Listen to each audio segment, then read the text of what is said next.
Bueno, bienvenidos a otra noche de miércoles, bienvenidos a otro especial, a otro mano a mano de protagonistas que tienen que ver y muchísimo con la historia del turismo de carretera. En este caso nos vamos a meter con quien en algún momento alguien muy importante dijo es el mejor chasista que tiene el automovilismo. Estamos hablando de Miguel Lopresti, tipo que en sus inicios estuvo ligado a los hermanos Giustosi, que después, cuando se viene a Buenos Aires, se vincula directamente con una peña que era muy famosa por aquel entonces en el TC, que tiene que ver con la Peña Tapiales. Allí se dio el gusto de por ser chasista y motorista, se subió nada más ni nada menos que de acompañante del prestigioso Carlos Marinkovic. Y de ahí en más una historia hermosa que yo le invito a que la puedan compartir. En el primer programa, pues vamos a hacer al menos 3, en el primer programa vamos a llegar hasta el momento en que le construye la Diabla a Patita Minervino. Después llega Canapino, Minervino ustedes ya lo conocen a la historia porque se la contamos en el mano a mano con Patita. Pero bueno, el primer constructor de la Diabla es Miguel Lopresti. Y hay una anécdota muy linda del color. Miguel Lopresti es hincha fanático de Independiente, ¿no? Bueno, hay muchas anécdotas en este primer programa. Lo cuenta muy bien Lopresti. Tiene una facilidad de palabra y de ir hilando cada una de las historias que lo vincula a la historia del turismo de carretera. Muy, pero muy grande, es muy didáctico en lo que cuenta. Así que lo invitamos a compartir esta primera parte, este primer programa, este mano a mano con Miguel Ángel Lopresti, parte 1. Bueno, estoy a 2 días de cumplir 63 años. Arranqué en el automovilismo cuando tenía apenas 8 años en mi Saladillo natal con los hermanos Giustosi. En aquel entonces corrían en el turismo de carretera con un Valiant 1 y en una actuación bastante descollante en el circuito semipermanente de 25 de mayo. Terminamos en el puesto 11 y el auto lo bancaba una peña, la Peña del Pistón Roto de Saladillo, y gracias a ese entusiasmo y el apoyo de toda la ciudad se logra adquirir una Coupé Dodge que en aquel entonces era un auto prácticamente a batir. La Dodge de Miguel Ángel de Guidi, con la preparación de Oscar Zarzoso, que la ponen en venta y la peña hace un gran esfuerzo y todo el pueblo de Saladillo también, y se adquiere esa Coupé Dodge. Y a partir de ahí se siguió compitiendo con esa Dodge con altibajos, con parciales buenos, pero bueno, en aquella época los elementos que se usaban eran precarios y bueno, la mayoría de las carreras, faltando 2 o 3 vueltas, siempre se paraba.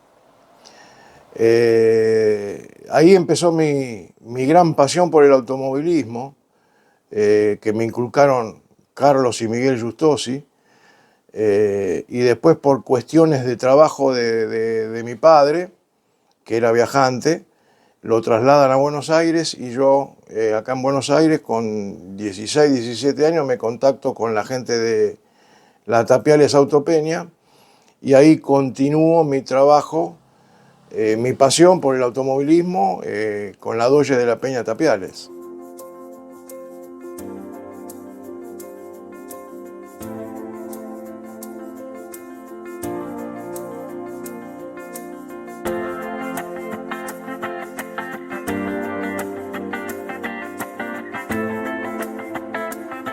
En aquel entonces la corría Rodolfo Míguez, era una Coupé Dodge color roja, un auto que se adquiere a la comisión de concesionarios Chrysler.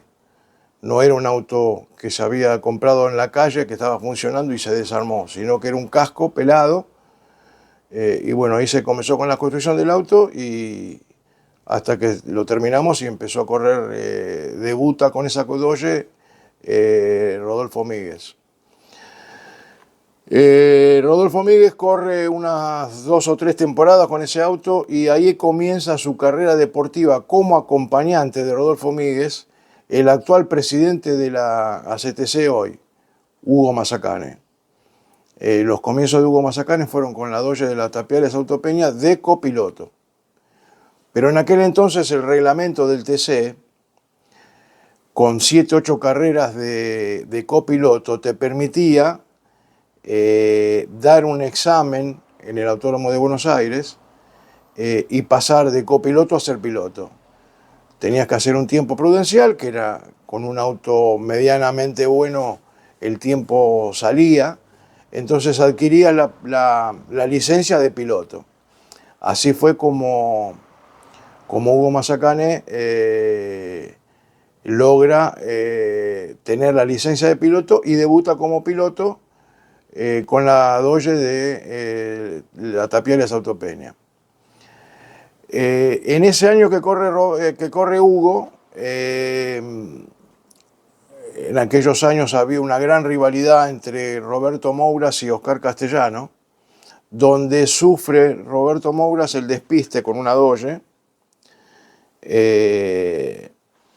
No recuerdo bien si era la dorada, la número 5, o el Palomo, el famoso Palomo, el número 3.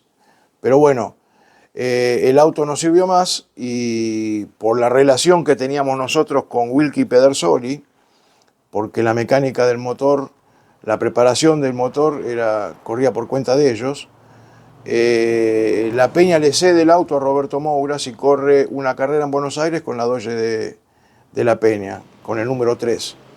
Ahora que me acuerdo el número, lo confirmo, era el Palomo, el número 3, el blanco.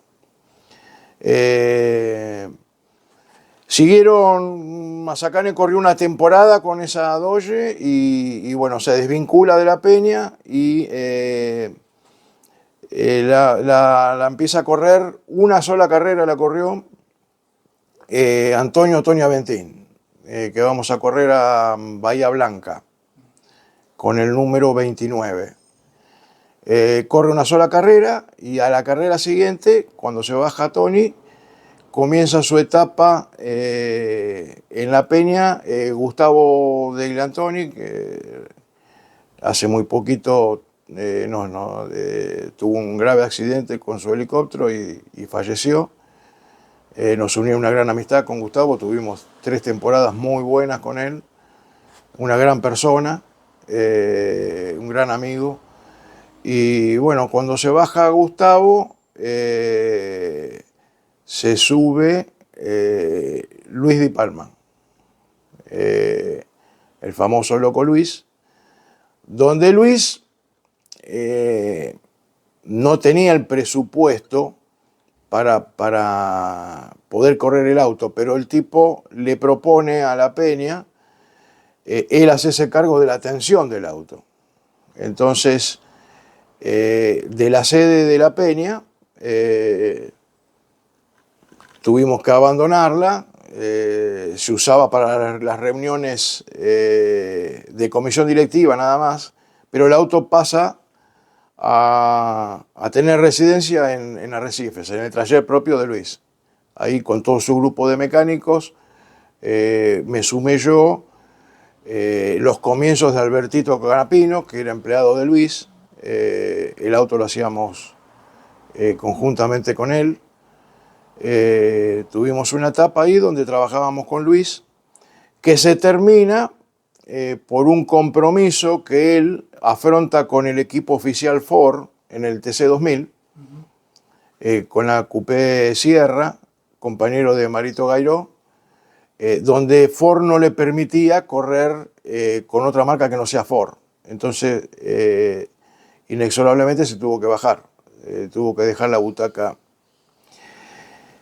Y ahí resulta algo curioso. El presidente de la Peña, Carlitos Mastrolía, toma la decisión de llamarlo a Carlos Reutemann. Reutemann se bajaba de la Fórmula 1, hacía un año que se había bajado de la Fórmula 1. Se había retirado del automovilismo. Y le ofrece, le propone correr el auto de la Peña. Y Reutemann no le dijo que no. simplemente le dijo que no se subía nunca más a arriba de un auto de carrera, pero que le iba a solucionar el tema del piloto. Y le recomienda a Carlos Marinkovic. Entonces se baja Luis y se sube otro de los 4 ases, póker de ases de Arrecife. Es decir, había corrido Luis y después se sube Carlos Marinkovic. De la cuna de campeones de Arrecife. Así que, bueno, con Carlos me tocó la gran fortuna de que él me elige para que yo corra de acompañante, de copiloto, así que bueno, yo era el encargado de armar el motor y el auto. El motor yo lo armaba en lo de Omar Wilke, yo ya tenía una relación ahí con Omar, que arranca en la época de Mazacane, pero cuando Omar se separa yo me voy con Omar, lo elijo a Omar Wilke. Entonces armaba el motor en lo de Omar y cuando lo terminaba de banquear, ahí me lo llevaba para la peña y seguía con el auto, con todas las partes concernientes al auto y bueno, así era como se manejaba en aquellos años, era todo muy amateur, ¿no? Bueno, Carlos corrió 2 temporadas con nosotros y se desvincula de la peña y empieza a correrlo Carlitos Loaces. Y bueno, con Carlos tengo muchas experiencias muy lindas, pero tengo una muy particular en una carrera en San Lorenzo. Ya el auto funcionaba y él ya se había reinsertado en la categoría y ya estaba funcionando realmente bien. Entonces largamos la final ya entreverados como Carlos no estaba rankeado, hacía un montón de años que no corría en ETC, el número que teníamos era muy alto, era el 160. Entonces, la serie la largabas atrás, pero si el auto te ayudaba, ya para la final largabas entreverado con todos los buenos. Y nos toca largar atrás en la quinta fila, y en la fila de adelante largaba Nesprías, no me acuerdo con quién.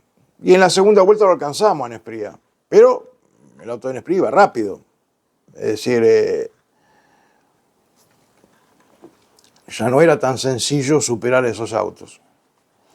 Pero no sé por qué motivo esa carrera, Carlos, antes de largar, me dice, vos marcame los carteles de 300, 200 y 100, pegame en la pierna, pegame una piña fuerte en la pierna. Bueno. En la segunda o tercera vuelta ya nos ponemos a la cola de Nesprías, pasamos por los boxes, era una curva a 90 grados que se doblaba a la izquierda, y había una recta muy corta, y nosotros en esa curva le salimos con la trompa, como decíamos, abajo del diferencial. Carlos se abre para pasarlo, pero bueno, donde enganchaban la tercera los doyes, iba muy rápido. Le estira la frenada a Nespría, porque no quería que lo pase. Carlos también la estira la frenada, y nos metimos en una zona donde no frenábamos ninguno de los dos.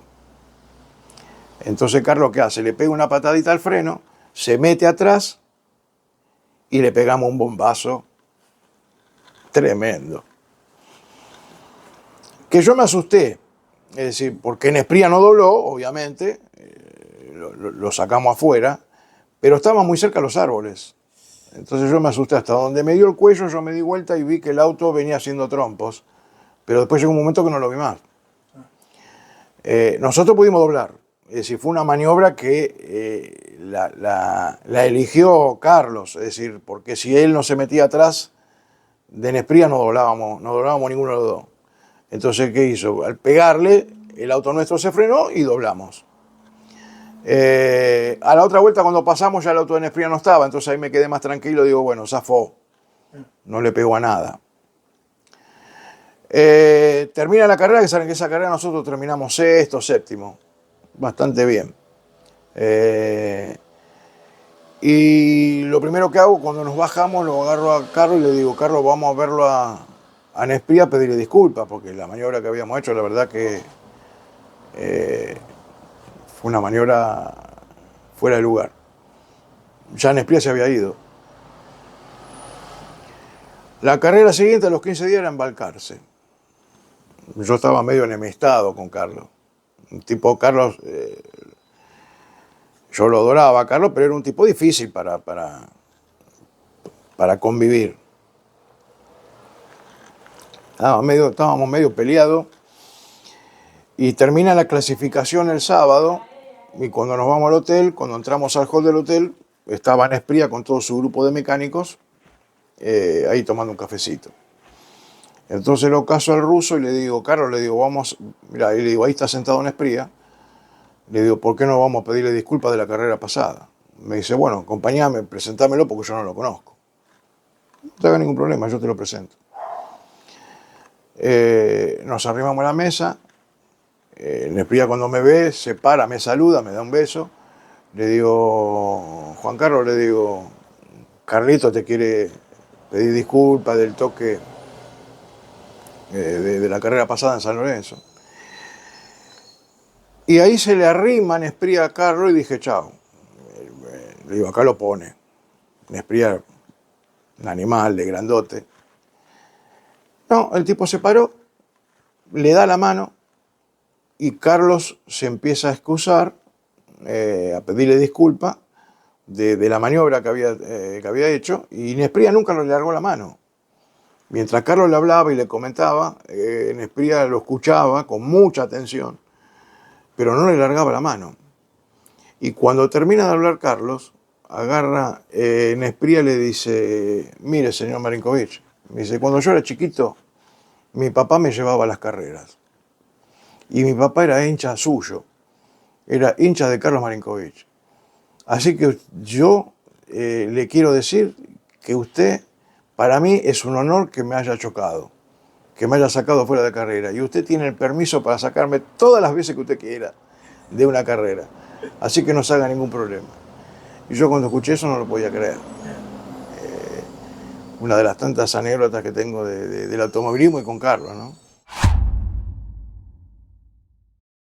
Shell Helix Ultra Carbon Neutral, diseñado para lograr la más alta performance del motor con menos emisiones. El primer lubricante del mundo a base de gas natural que compensa la huella de carbono. Shell Helix Ultra Carbon Neutral, menos emisiones, alta performance. Somos Pradecon, industria y distribuidora siderúrgica mayorista. Fabricamos y distribuimos acero argentino de la mejor calidad para todo el país. Perfiles estructurales y para construcción en seco. Corte, planchado y flejado de bobines. Chapa U45 y pilotes de hierro. En Pradecon le damos vida al acero. Para reparaciones de motores Cummins en Argentina, Cum Motors en Pergamino, Ruta 8, kilómetro 224.500. Teléfono 02477 43 32 86. Email cummotors@cummotors.com. Bueno, después de Carlos corre una temporada con nosotros y se desvincula de la Peña y empieza a correr el auto Carlitos Luaces. Gran persona, piloto rapidísimo. Me toca, pero por la actividad de él, privada, se le complicaba mucho ir a probar. Entonces debutamos en la primera carrera del año en Santa Teresita sin que él hizo solamente 2 tiradas el sábado a la mañana. Y la hizo con una botita de yeso, porque se había esguinzado un tobillo. Que me lo dijo de frente, me dijo, mira, vamos a probar, si me la aguanto, corremos, si no, nos volvemos para casa. Bueno, camino a Santa Teresita, en un lugar donde había varios pilotos de aquella zona que probaban en esa zona, en un lugar que se llama Oliden. Ahí hacemos unas pruebas y con Carlos, por primera vez, se había subido al auto, y Carlos me dijo, vamos a correr porque me la aguanto. Y se va a mandar bien. Bueno, así que seguimos viaje para Santa Teresita. Y el domingo, cuando nos estamos atando, no me olvido más porque Mirá vos lo que son las vueltas de la vida, ¿no? Yo cumplo los años ahora el miércoles que viene, el 21 de febrero. Bueno, ese domingo era mi cumpleaños.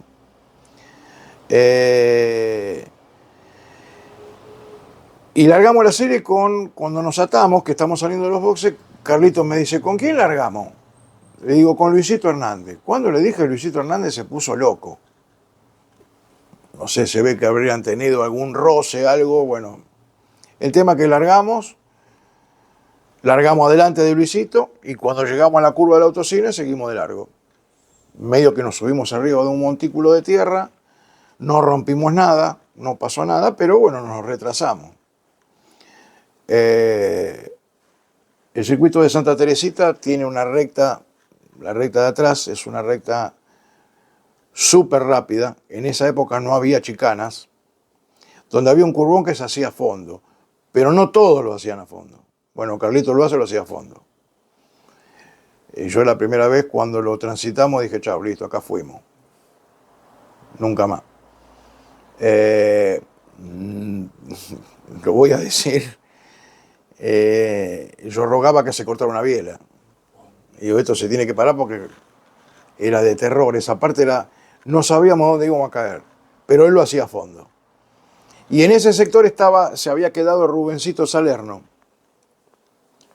Cuando que yo lo veía, Rubén, que estaba sentado arriba del techo mirando la carrera. Cuando llegamos a los boxes después de la serie, no me termino de bajar del auto y viene Rubén Salerno y me dice, Miguel, me dice, verlo a ustedes hacer ese curvón, mete miedo. Mete miedo, me dice, son los únicos que lo hacen a fondo. Le digo, ¿me lo vas a decir a mí? Le digo, que sabe cómo vengo acá arriba. Le digo, para la final me pongo el casco al revés. Le digo, no. Le digo, es imposible aguantar esto. No sé dónde vamos a caer, porque venía en el aire, la Dodge venía pegando saltito atrás y el tipo la venía corrigiendo. Un dominio del auto tremendo.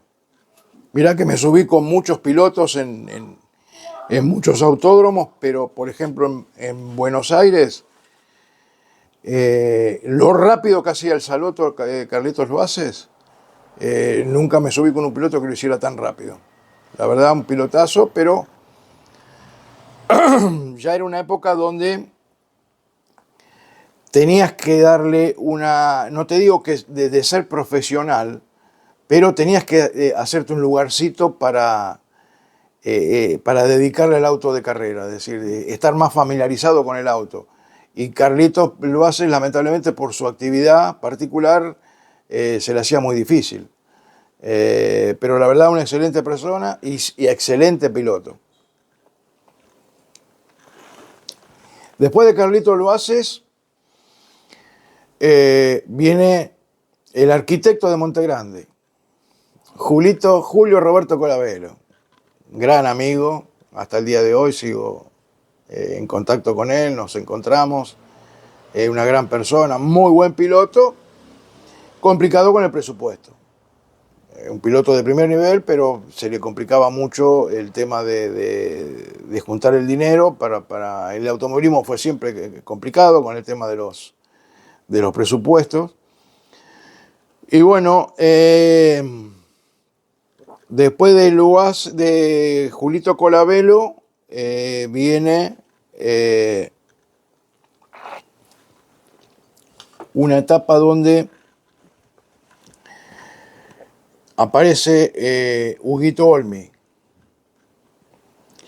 Huguito Olmi en ese entonces era muy amigo de un muchacho que se llamaba Ricardo Valente, que con el tiempo ese muchacho Valente empezó a correr en la Copa Datsun, se insertó en el automovilismo, empezó a correr de piloto, pero en ese entonces era como quien dice, heladero, tenía una gran amistad con Huguito Olmi.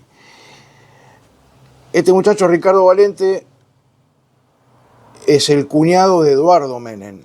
Es decir, la mujer de Eduardo Menem es la hermana de Ricardo Valente. Y por intermedio de él hubo un acercamiento, esto que te estoy hablando es año 89 más o menos, con la gente de YPF, que la empresa estatal YPF volvía al automovilismo a apoyar de lleno un auto con exclusividad. Entra en ese proyecto Huguito Olme. Entonces, el arreglo que hace con la Peña, que hasta que no se firmaba el contrato, él no iba a tener el apoyo económico. Entonces la Peña decide, el grupo que manejaba la Peña, afrontar la situación, afrontarla ellos.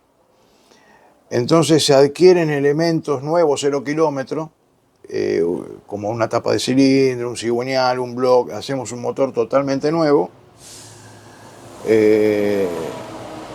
Y yo charlando con Omar Wilke, le agarro y le digo, Omar, tengo que hacer una tapa nueva para la Peña. Me dice, ningún problema. Esto era fines de diciembre. Omar me da casa la llave del taller y me dice, toma la llave, yo me voy de vacaciones, vos hacés la tapa, yo no te cobro nada, vos a la Peña cobrásela. Bueno, listo. Esos años eran unos años donde había cortes de luz programados. Un día te cortaban a la mañana, otro día te cortaban 4 horas a la tarde, entonces teníamos que combinar con el trabajo con esos horarios de corte. Y bueno, me pasé todo el verano haciendo la tapa de cilindro.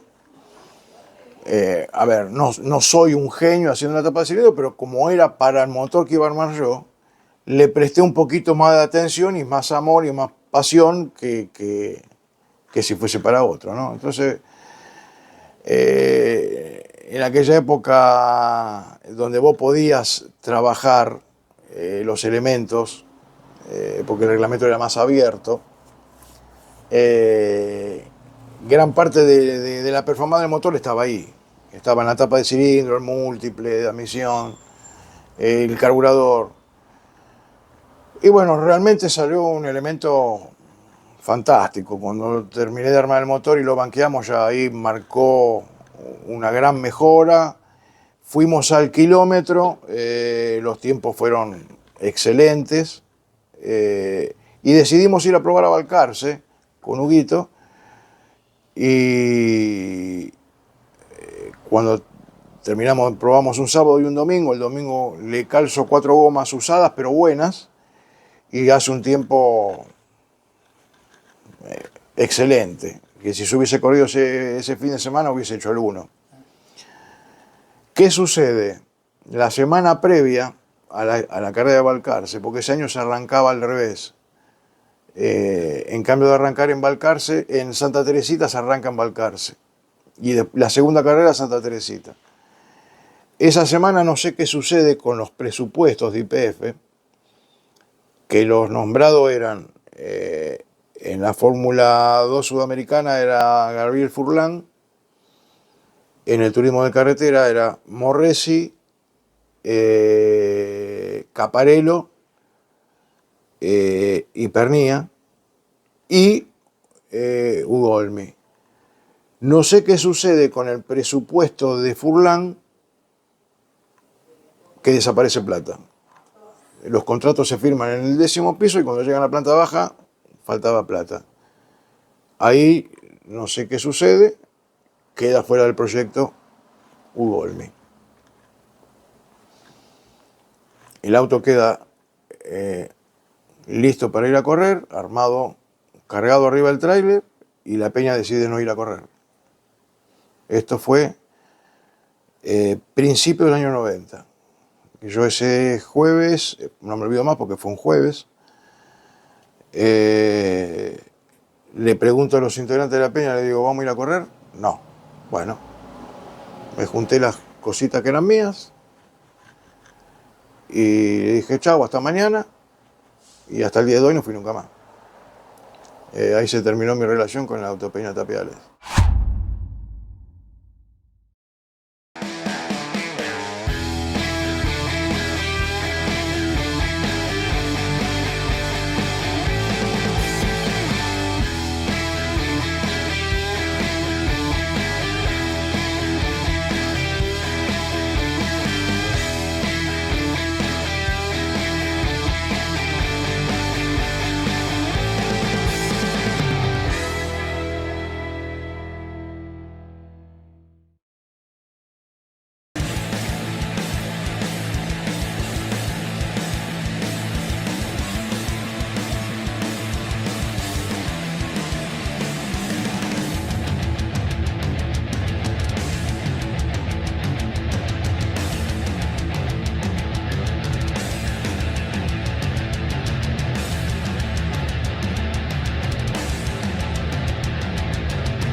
Agrícola Noroeste, líder en venta de maquinarias agrícolas. Años de trayectoria junto al campo. Una excelente atención y destacado servicio postventa. Agrícola Noroeste SRL ha sido nombrado concesionario oficial de la marca líder Case IH en Colón. Acércate a conocer nuestros nuevos productos y servicios. En sucursales, Tandil, en Colón, Buenos Aires, Ruta Nacional número 8, kilómetro 274. Y en Ferré, Avenida 9 de Julio 62. Seguinos en Facebook, Twitter y en www.agricolanoroeste.com.ar. Transportes Quifa S.A. La trayectoria nos respalda. Transportes Quifa S.A.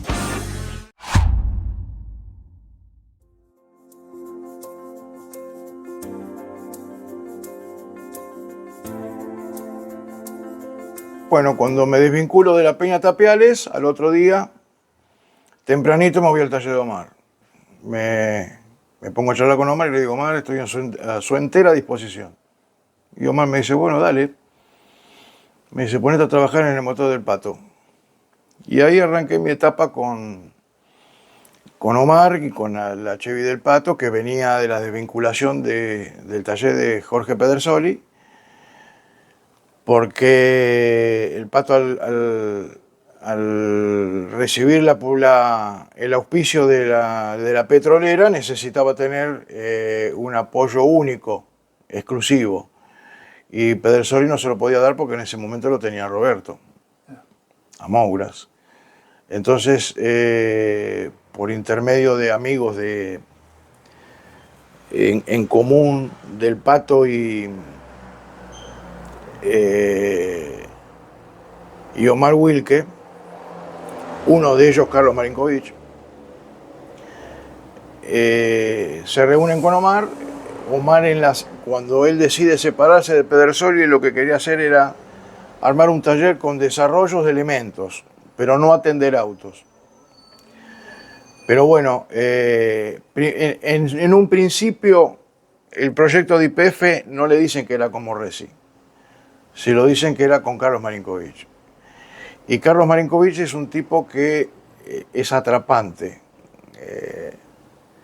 Más allá de la amistad que yo tuve con Carlos y de haber tenido la gran fortuna de poder armarle un auto y trabajar con él, más allá de todo eso, para mí fue uno de los mejores pilotos que tuvo la República Argentina en lo que respecta arriba de un auto de carrera.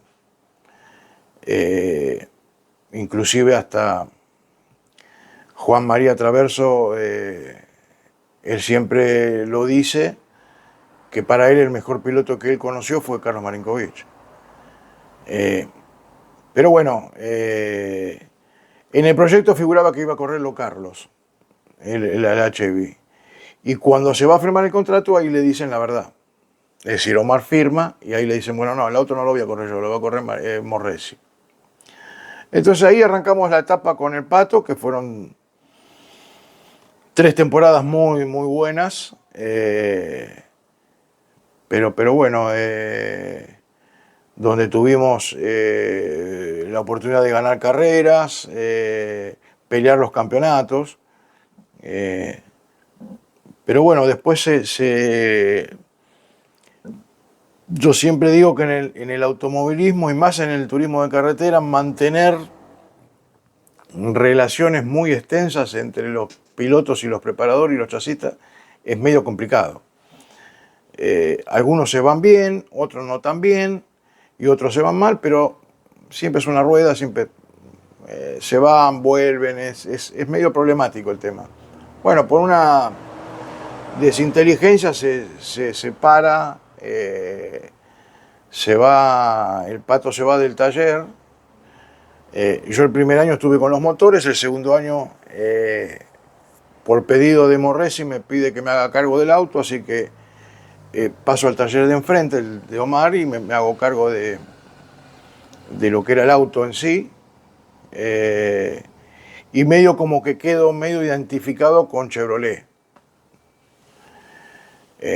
Cuando el Pato se desvincula de nosotros, y yo me quedo sin laburo, no tenía trabajo.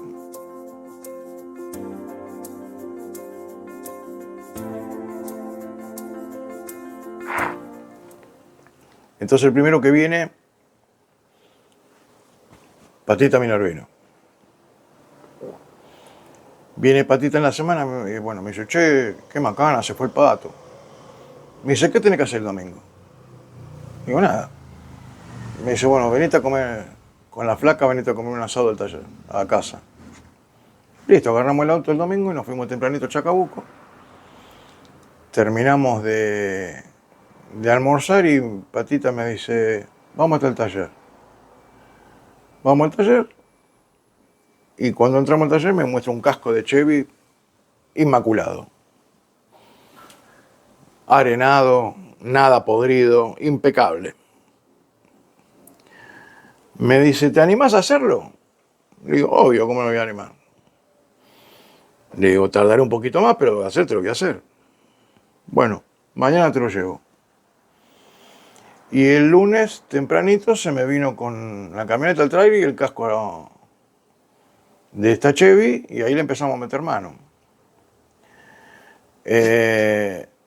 Por toda la experiencia que había recopilado yo en todos los años de automovilismo, tratamos de hacer un auto diferente. Diferente en el sentido de hacer un auto liviano y un auto que dure no más de 2 temporadas. Esa fue la idea. Nosotros tenemos un automovilismo que a veces por las situaciones económicas los autos los hacemos durar más de la cuenta y todo tiene una vida útil. Entonces dijimos, bueno, vamos a hacer un auto lo más liviano que se pueda. Y la verdad que era muy diferente a lo que se venía viendo. Me acuerdo que Omar, todas las mañanas cuando venía de la casa, en cambio de irse para el taller de él, se venía para el taller mío. Y se paraba al lado de la Chevy y me decía, qué linda basura que estás haciendo, ¿eh? Y yo lo cargaba y le digo, vamos a ver si es una basura. Bueno, la verdad que la experiencia fue muy linda. No pude hacerlo debutar, no pudo debutar conmigo el auto. Pero bueno, el auto, tengo un gran recuerdo de ese auto porque yo para la fecha soy medio... no la recuerdo bien, pero de ese auto me lo recuerdo bien porque el auto lo terminamos y lo dejamos listo para pintar el 7 de julio de 1994. ¿Y por qué me acuerdo de la fecha? Porque yo ese día me casé por civil. Me casé por civil a las 12 del mediodía, brindamos en la casa de mi señora, de mis suegros, flamantes, y a las 3 de la tarde me fui para el taller porque venía Patita a confirmarme de qué color iba a ir el auto. Entonces a las 4 de la tarde ya llego al taller, viene Patita y le digo, escúchame esto, ¿de qué color va? Esta camisa que yo tengo puesta era de la época de él, donde el auto, él llevaba la publicidad de Crédito Actual y el auto tenía la base del auto era color azul. Entonces le pregunté de qué color iba y me dice, pintalo del color que vos quieras. Le digo, ¿qué no va más Crédito Actual? Me dice, no. Me dice, hace que pintarlo del color que vos quieras. Ni dudé, automáticamente cuando me dijo de qué color lo podía pintar, casé el auto y me fui a la pinturería. Fui a la pinturería, dame 8 litros de rojo ibérico de Renault. Chao. Listo, agarré y lo pinté. Algunos no lo saben, otros sí lo saben. Aparte de mi pasión por el automovilismo, futbolísticamente hablando, soy fanático mal de Independiente, del Club Atlético Independiente. Así que el auto fue pintado rojo. La verdad, era una belleza. El auto había quedado hermoso. Para mediados de mayo el auto estaba listo para ir a correr, pero Patita decide debutar al año siguiente con ese auto. Dice, este lo vamos a guardar y yo te traigo el auto viejo, la famosa Petiza agresiva, así se llamaba el auto de era el nombre que le habían puesto en Chacabuco a la Chevy. Me dice, yo te traigo este auto y corremos hasta fin de año, me atendés el auto vos y los motores de Omar. Yo te voy a dar el gusto a vos. Porque Patita, él se hacía el auto y se hacía el motor. Y al motor con todos los elementos de Omar Wilke. Es decir, el motor era muy similar al del Pato en su momento, pero le faltaba un cachito. Y yo siempre le digo, vos tenés que agarrar un día, cerrar los ojos y traerle el motor Omar. Bueno, cuando terminamos la Chevy, él decide traerme el auto a mí y los motores que se los hago Omar. Pero bueno, ya los números que se manejaba de esa forma no eran los mismos. Y Patita no era que le sobraba plata. Él todo lo hacía con mucho sacrificio. Un tipo recontra capaz y tenía más fierro que nosotros. Pero le costaba juntar el presupuesto. Así que decide correr hasta fin de año con nosotros y en ese lapso le presentan a Alberto Canapino. Alberto Canapino ya empezaba a destacarse, no tenía mucha experiencia, prácticamente nada en el TC, pero bueno, hace una gran amistad con Patita y Patita se arrima a Alberto Canapino. Entonces, a fin de año se lleva el auto y me dice, mirá que el auto me lo llevo y los motores también. Dice, porque no puedo tener el auto en Chacabuco y los motores acá me queda mal, no me sirve. Digo, también. Y bueno, el auto pasa a atenderlo, a debutar con Alberto Canapino. Nosotros no figuramos en absoluto en ese auto, pero el auto fue construido en el taller, enfrente del taller de Omar Wilke. Y bueno, yo lo pinté de ese color por mi pasión por Independiente, pero nunca pensé de que el auto iba a ser tan representativo para la gente de Chevrolet como la famosa Diabla. No. Uno de las cosas en el momento las hace sin pensar de todo lo que va a repercutir con el paso de los años. Y bueno, la verdad que me llena de orgullo el hecho de que el auto hoy sea... Vos hablas con cualquiera del automovilismo, seguidores del TC, y es un auto que marcó una época. La Diabla de Patita está en el corazón de todos los hinchas Chevrolet, está en el corazón de ellos. Y eso la verdad me pone contento y siempre cuando puedo lo comento, ¿no? Río Uruguay Seguros nació hace 65 años en Entre Ríos. Se adaptó a los cambios y se proyecta al futuro junto a sus productores de seguros, capacitándolos y acompañándolos en el proceso de digitalización.